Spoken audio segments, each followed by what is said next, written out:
Vamos en este nuevo video a considerar un tema súper bonito, súper importante, que se llama transformaciones canónicas y que va a dar de manera natural lugar a la teoría de Hamilton-Jacobi, que a su vez fue la estrategia matemática que utilizó Schrödinger a la hora de crear la mecánica cuántica. Vemos que las transformaciones canónicas crean un vínculo entre las estructuras de la mecánica clásica y las que habrían de ser las estructuras de la física cuántica. Al grano. Ok, como siempre, un repaso de los conceptos. Las ecuaciones de Lagrange se basan en que la variación de la integral de acción, de la integral del lagrangiano, es igual a 0. Esto lleva a las ecuaciones de Euler-Lagrange, n ecuaciones y la variable q, las n coordenadas q, digamos, si las coordenadas q son n, si este símbolo representa nq. El gráfico que nos hacemos es que tenemos una coordenada q1, q2, q3, es decir, el espacio de configuración, y que estas ecuaciones permiten, con las condiciones iniciales del caso, obtener una curva q de t, que representa la trayectoria. Si yo quisiera cambiar de coordenadas q, Q1, Q2, Q3, a coordenadas Q grande 1, Q grande 2, Q grande 3. Esto, como siempre, se hace escribiendo las variables viejas en términos de las nuevas y eventualmente el tiempo.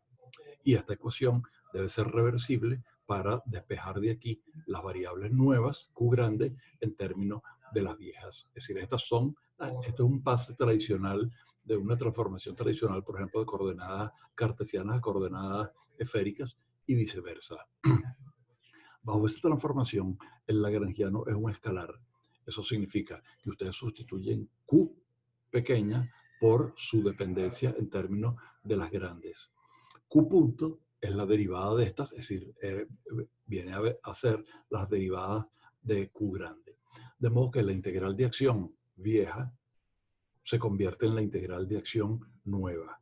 El nuevo lagrangiano, porque en general L barra va a ser función de sus variables distinta de L de las suyas. Y la variación de la integral en las coordenadas antiguas, que me da origen a estas ecuaciones de Euler-Lagrange, la variación de la integral de acción en términos de las nuevas coordenadas, me da origen a estas ecuaciones de Euler-Lagrange que tienen la misma forma. Claro, cuando ustedes despejan, cuando ustedes hallan la ecuación concreta, esta ecuación va a ser distinta de esta. No es la transformación de identidad, pero la estructura general de esta ecuación, que es esta, es exactamente la misma estructura que es esta.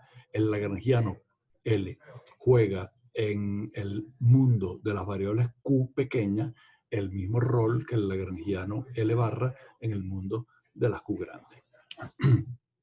Así las cosas, nosotros hicimos la transición al formalismo hamiltoniano. En el formalismo hamiltoniano, las n ecuaciones de Euler-Lagrange se representan de segundo orden, son equivalentes a 2n ecuaciones de primer orden en las variables independientes, y eso es muy importante, Q y P. Q y P son variables independientes, en el mismo sentido que Q1 es independiente de Q2, independiente de Q3, en el mismo sentido que la coordenada X y la coordenada Y son coordenadas independientes. Aquí hay 2n coordenadas independientes. Y la transición se ejecuta de la siguiente manera.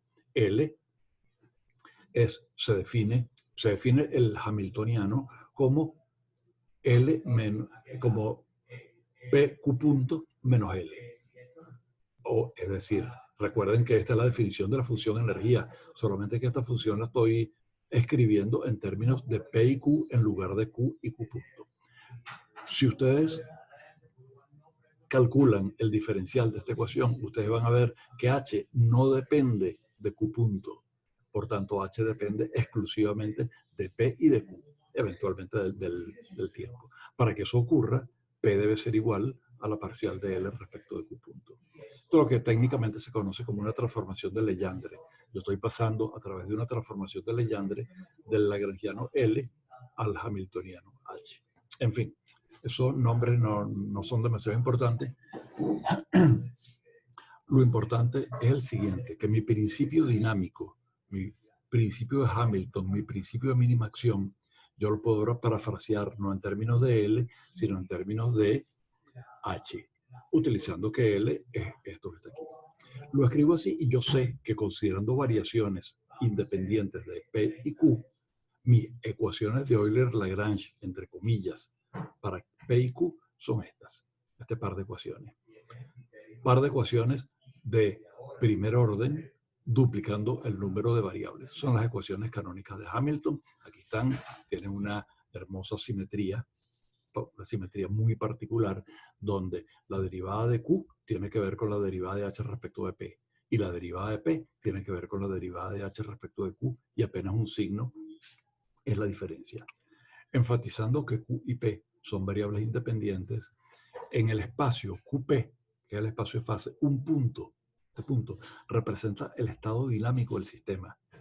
Representa una coordenada Q y una coordenada P. Eso define unívocamente en el instante t igual a 0, por ejemplo, el valor de Q y el valor de P me da las condiciones iniciales para un único movimiento. Eso quiere decir que si hubiera considerado este otro punto, tengo otras condiciones iniciales y otra trayectoria. Y en un punto, estas trayectorias nunca se pueden colidir, nunca coinciden, porque eso significa que en un punto dado yo voy a tener, si eso ocurriera, en un punto dado yo tengo una evolución del sistema para acá y una evolución del sistema para acá, y eso no puede ser, porque en un punto dado yo tengo un Q y un P, que son las condiciones iniciales en este tiempo, y eso me fija unívocamente la trayectoria. No puede haber bifurcación ante un mismo par de condiciones iniciales, yo no puedo tener dos trayectorias. Yo disparo una bala desde una localización y con una velocidad inicial, y eso tiene que tener una trayectoria siempre la misma. De modo que este conjunto de condiciones iniciales da origen a un conjunto de líneas de flujo, como si fueran de un fluido que no se comprime. ¿Okay? El fluido en el espacio de fase es un fluido incompresible, no tanto incomprensible. Bien, vamos ahora a lo que vinimos.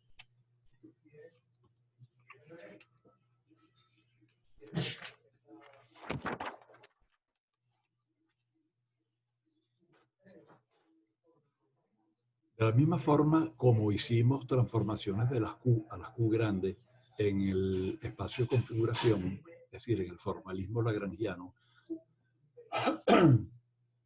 yo puedo hacer transformaciones también en el espacio de fase, y ahora tengo un mayor número de libertades, porque mis variables originales del espacio de fase, Q y P, yo las puedo transformar en nuevas variables de otro espacio de fase, o si quieren, del mismo espacio de fase, pero con otras coordenadas. Con otras coordenadas, y cuando hablo de coordenadas del espacio de fase, me estoy refiriendo a las coordenadas Q y a las coordenadas P. De alguna manera, el espacio de fase original, PQ, y yo veo una pequeña región de ese espacio de fase, está en términos de las nuevas variables, otro P, otro Q, y el espacio, el mismo espacio, la misma región del espacio de fase, aquí la represento acá. Bueno, nada que no difiera de lo que sabemos. ¿Cómo hago la transición de variables QP pequeñas a las variables QP grandes? Escribiendo las variables antiguas en términos de las nuevas. Y las antiguas son Q y P, escrito en términos de las nuevas Q grande y P grande, y eventualmente del tiempo. Y que esta transformación sea reversible. Es decir, que yo pueda despejar de estas 2n ecuaciones, estas 2n cantidades Q y P como funciones de las variables antiguas. Transformación de las tres coordenadas X, Y, Z a R, θ y φ, y de vuelta R, θ y φ expresado en términos de las coordenadas cartesianas. Nada que cambie, un poco más abstracto todo.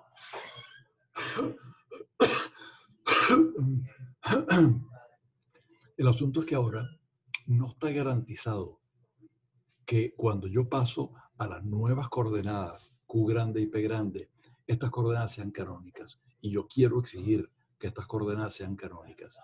¿Qué significa que las coordenadas Q y P sean canónicas? Que de la misma forma como las variables Q chiquita y P chiquita son variables canónicas y satisfacen las ecuaciones canónicas de Hamilton, yo quiero que Q punto y P punto satisfagan también ecuaciones tipo Hamilton.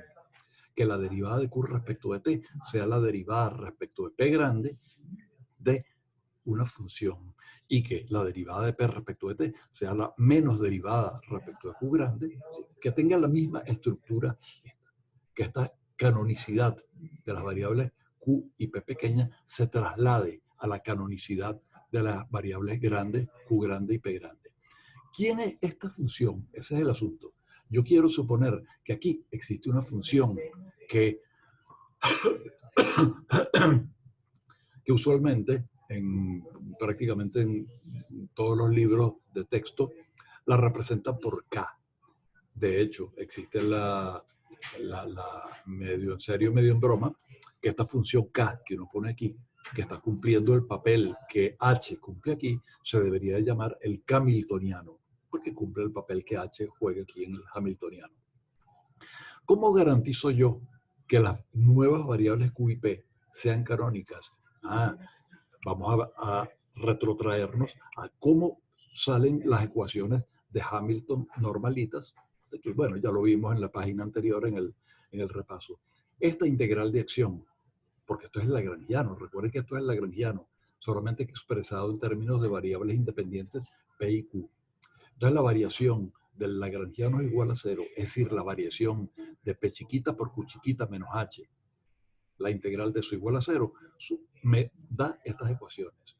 Entonces yo voy a querer que la variación de esta integral, donde P grande, Q grande son las variables nuevas y K va a cumplir el rol del Hamiltoniano, su variación también sea igual a 0 y eso me va a garantizar estas ecuaciones.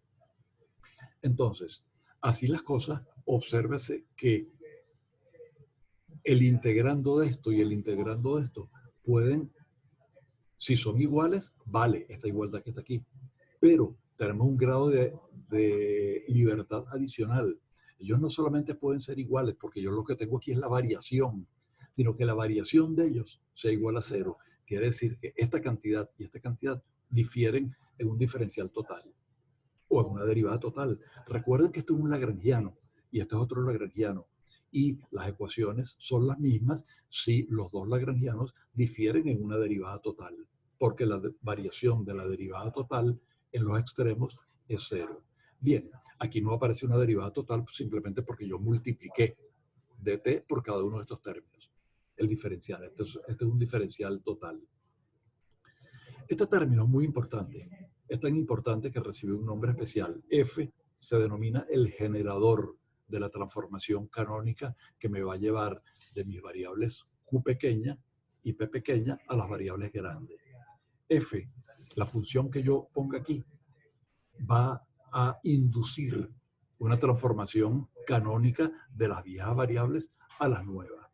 Para que ella cumpla ese papel, F debe ser una función, aparte del tiempo, debe mezclar a las variables viejas y a las variables nuevas. Entonces F se llama el generador o la función generatriz. Distintos F me conducen a distintas funciones generatrices. Pero no, quise decir, distintos F me generan diferentes transformaciones canónicas. Vamos a ver cómo es la maquinaria de generación de una transformación canónica.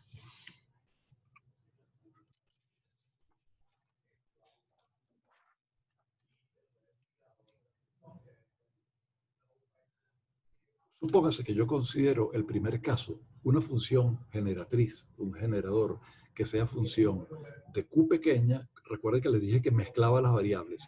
Yo quiero suponer que es una función de Q pequeña, Q grande y T. Vean lo que ocurre. Mi igualdad es que P de Q menos H de T, es decir, el equivalente al lagrangiano, entre comillas, en las variables viejas, es igual al equivalente en las variables nuevas, P de Q menos K por dt, y ahora viene el diferencial de la función. Como es el diferencial de esta función F1, que depende de Q, Q grande y T, porque yo la elegí así, este es el generador de tipo F1, que dependa de las viejas coordenadas, de las nuevas coordenadas y del tiempo. Su diferencial este es el diferencial, es la parcial de F1 respecto de Q por dQ pequeña, más, como depende también de Q grande, es la parcial de F1 respecto a Q grande por dQ grande. Eventualmente dependerá del T, de modo que tengo la derivada parcial de F respecto de T, de F1 respecto de T por dt. Si yo ahora identifico las variables, fíjense que este término P por dQ está asociado con este término que está aquí. Este término está asociado con este que está del otro lado. Como las de Q son independientes entre ellas, los coeficientes tienen que ser iguales. Y obtengo esta primera ecuación, que P pequeña, el coeficiente de las de Q aquí, es igual al coeficiente de las de Q del otro lado de la ecuación. Después, aquí aparece P por dQ grande. Aquí aparece derivada de F1 respecto a Q grande. Del lado izquierdo no hay dQ grande. De modo que este término tiene que cancelar a este término, porque del lado izquierdo no hay dQ grande. Quiere decir que P tiene que ser igual a menos la parcial de F1 respecto de Q grande. Y es esta ecuación que está aquí. Sí, es decir, este término yo lo voy a asociar con este. Finalmente lo que me queda, que este término es igual a este más este, ¿sí? Que es esta tercera ecuación. Estas ecuaciones se llaman las ecuaciones de la transformación canónica para la función F1 o generada por el generador de tipo F1, que depende de las viejas y nuevas coordenadas. ¿Okay? Vamos a ver qué información, vamos a ver cómo es el mecanismo de inducción de la transformación. Fíjense, esta ecuación que está aquí, ¿qué me habla? ¿Qué me está diciendo? ¿Qué información me trae? Bueno, del lado izquierdo aparece P. Del lado derecho, hay una rayita aquí, del lado derecho aparece la derivada de f respecto de q. Es una función que depende de q pequeña, depende de q grande y de t. De esta relación, es decir, de esta ecuación, yo puedo despejar q grande. Paso lo demás para el otro lado y me queda q grande es una función de q pequeña, p pequeña y t pequeña. Tengo la primera mitad de mi transformación canónica. Tengo las coordenadas grandes expresadas en términos de las coordenadas anteriores pequeñas. Pero necesito la P grande para tener el sistema completo. Bueno, vamos a ver qué información me da esta ecuación. Del lado izquierdo tengo P. Del lado derecho tengo de lo que dependa esto que está aquí. De lo que depende esta ecuación es de Q pequeña, Q grande y T. Quiere decir que de esta sola ecuación yo no puedo escribir una de mis transformaciones, porque aparece P grande, pero también aparece Q grande. Pero ya Q grande yo lo expresé en términos de Q pequeña, P pequeña y T pequeña.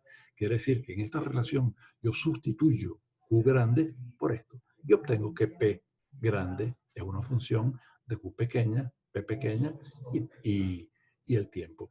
Este par de ecuaciones completan mi transformación, al menos, por supuesto, estas ecuaciones son reversibles y yo hallo las pequeñas en términos de las grandes. Okay. Un ejemplo. Y así va a funcionar todo con los diversos tipos de ecuaciones. Ya vamos a ver. Vean, supóngase que elijo esta función. F2 es Q por Q. Recuerden, no lo dije explícitamente, pero en general en un sistema tenemos N Q pequeñas y N Q grandes. De modo que todas estas ecuaciones tienen que expresarse en términos de índices, que yo he supuesto que no por conveniencia de la notación. Por ejemplo, este tipo de esta transformación, yo la escribiría, si tengo muchos índices, así. Sumatoria por todos los valores de I, desde 1 hasta N, de QI por QI. No utilizo la convención de la suma aquí, porque los dos índices de manera natural en las coordenadas los tengo escritos arriba. Okay. Aunque podría escribirlo, por supuesto, convención de Einstein y J, QI, QJ.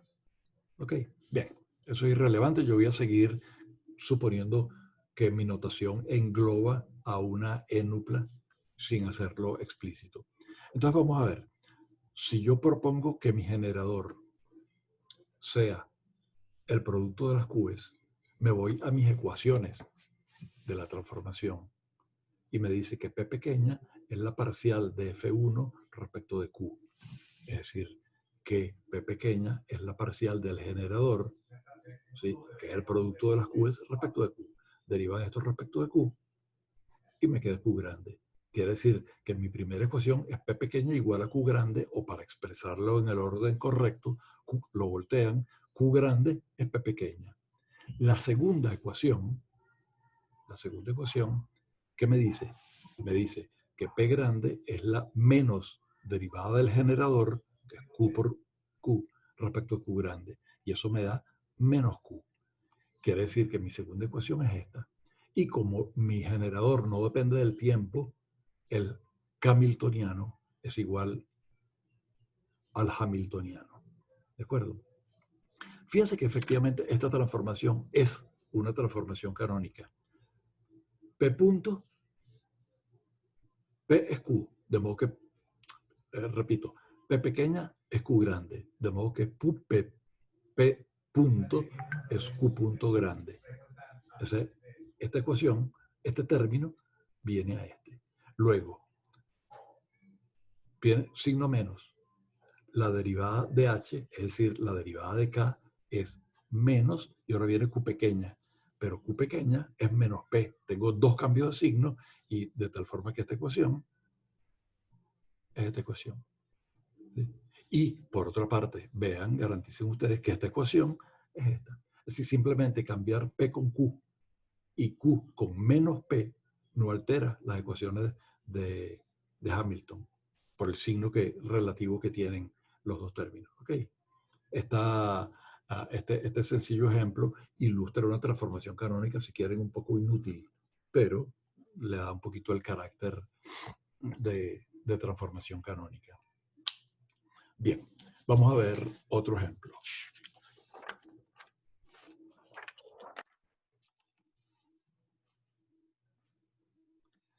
Vamos a considerar una función generatriz que se le suele designar como F2 y es de la que depende de Q pequeña y P grande. En general lo que hacen es dividir, sí, así. Esto es Q con Q, Q con P, P con Q y P con P. No hay más mezclas de las variables viejas y las variables nuevas. Q chiquita con Q grande, Q chiquita con P grande, P chiquita con Q grande y P chiquita con P grande. Estas cuatro. Los generadores que dependen de esto se llaman F1, F2, F3 y F4. Okay. Bien. En este caso hay que jugar un poquito para tener, para que el generador cumpla con la función. Aquí está la igualdad de nosotros de siempre. P por dQ menos H por dt es P grande por dQ grande menos K por dt. Y ahora viene el diferencial del generador. Aquí el diferencial del generador conviene ponerlo, sumarle este término. Recuerden que cualquier cosa que esté metida dentro del diferencial es irrelevante. ¿Por qué yo quiero que aparezca este término? Porque este término que estoy metiendo me va a cancelar una dependencia que aparece aquí y me va a lograr que todo este conjunto cumpla el rol de generar la transformación canónica. Fíjense, si yo escribo ahora la misma ecuación, lado izquierdo, aquí está P por dQ, P por dQ, menos K por dt, menos K por dt. Y ahora voy a hacer esto explícito. Este tiene dos términos, el diferencial de F2, que como depende de Q, aquí está el término correspondiente a de Q pequeña. Como depende de P, aquí está el término que depende de P grande. Como depende del tiempo, aquí está el término que depende del tiempo. Y ahora el diferencial de esto. Y el diferencial de esto es menos P por dQ menos Q por dP. El signo menos viene, por supuesto, de esto. Entonces, estos tres primeros términos son el diferencial de F2. Y estos dos segundos términos son el diferencial de esto. Y aquí ocurre que yo voy a identificar ahora los términos. Fíjense, aquí aparece P pequeña multiplicando a dQ pequeña. Yo me busco quién aquí multiplica dQ pequeña este término. Y eso me da esta ecuación. ¿sí? Ahora, me busco qué término multiplica aquí a P por DQ. Ah, P por DQ se me mata con P por DQ. Este término se mata con este. ¿Sí? Luego, este término, yo lo voy a identificar con este término. Es decir, como el lado izquierdo no depende de P grande, este término y este término se mueren. Y para que se mueran, Q tiene que ser igual al coeficiente de este término. Y me da esta ecuación. Y lo que queda es que el hamiltoniano es el hamiltoniano más la parcial del generador. Respecto al tiempo, esta ecuación siempre va a ser la misma. Lo que cambian son estas. De nuevo, vamos a ver qué información me brindan esta ecuación. Ok, el lado izquierdo depende de P. Aquí está. El lado derecho, ¿de quién depende? Bueno, de lo que depende la derivada de una función de Q pequeña y P grande respecto de Q pequeña, que es en general, depende de Q pequeña, P grande y T. De aquí yo despejo P. Y si paso lo demás para el otro lado, despejo P y me queda P es una función de las variables pequeñas. La segunda ecuación, ¿qué información me da? Del lado izquierdo tengo Q. Del lado derecho tengo de lo que dependa de esto, que es Q, P y T. De esta solita no puedo hacer nada, pero como ya yo tengo que P depende de las variables viejas, P grande depende de las variables viejas, sustituyo en esta expresión P grande por esto y concluyo que Q es una cierta función de Q pequeña, P grande y T grande. Listo. Un ejemplo. Un generador que sea el producto de Q por P. Esto, en caso que fueran varias variables, sería QI por P grande y una suma. ¿De acuerdo? Bueno, vamos a ver qué me dice. Vamos a recurrir a estas ecuaciones.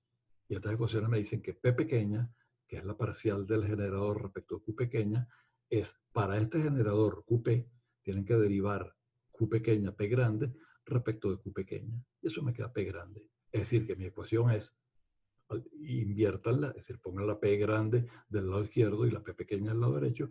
P grande es P pequeña. Y hagan lo mismo con la Q. Q resulta ser la parcial de F respecto de P grande. Y la parcial de F respecto de P grande es Q pequeña. Es decir, que Q grande es Q pequeña. Esta transformación, Q grande viene a Q pequeña, P grande viene a P pequeña, el hamiltoniano es igual al camiltoniano, esa es la transformación identidad. ¿Ok? No cambian. Y obviamente la transformación identidad deja idéntica a las ecuaciones de Hamilton. Es casi una tautología. ¿De acuerdo? Ustedes dirán, bueno, ¿para qué quiero yo esto? Ah, para algo muy importante que vamos a ver luego. Yo quiero yo quiero construir una teoría de transformaciones canónicas infinitesimales. ¿Y qué va a ser una transformación canónica infinitesimal? Una que difiera muy poquito de la identidad. Es decir, cuyo generador sea el generador de la identidad, que es este que está aquí, más un poquito. ¿Ok? Y vamos a ver que todas las leyes de conservación salen, pero que es una belleza en este formalismo. Yo quiero transformaciones que me lleven el sistema de un punto a un punto infinitesimalmente un poquito más allá. Y vamos a ver que ese generador difiere de este en una cantidad muy pequeña, porque es la identidad más algo. Bien.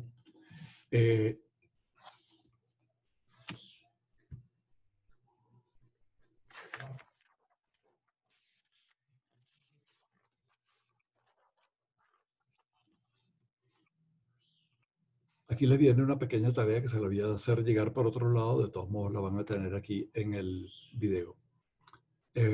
Aplicar lo que está atrás y bueno, conseguir las ecuaciones de los otros dos generadores.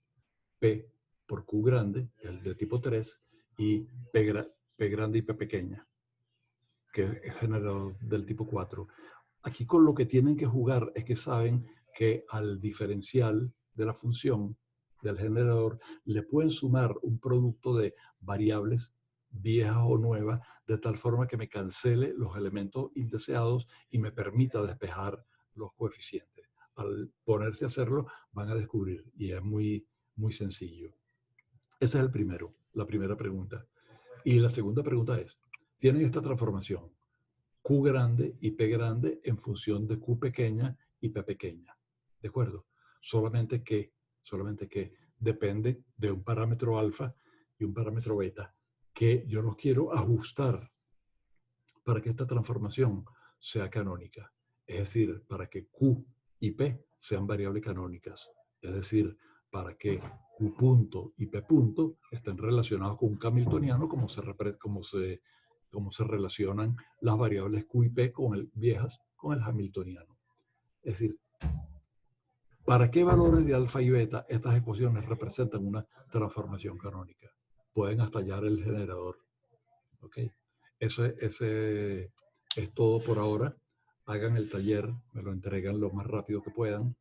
Disculpen el tiempo un poquito olvidado, pero en fin, las ocupaciones que varios de ustedes conocen bien de la virtualización y de los videos, me tenía absolutamente dedicado las 24 horas del día a eso. Ok, cualquier cosa me escriben por el grupo, cualquier cosa me preguntan y seguimos en contacto. Y pronto les mando otro videito. Estamos llegando a una parte de la materia muy, pero muy elegante y útil. Hasta pronto.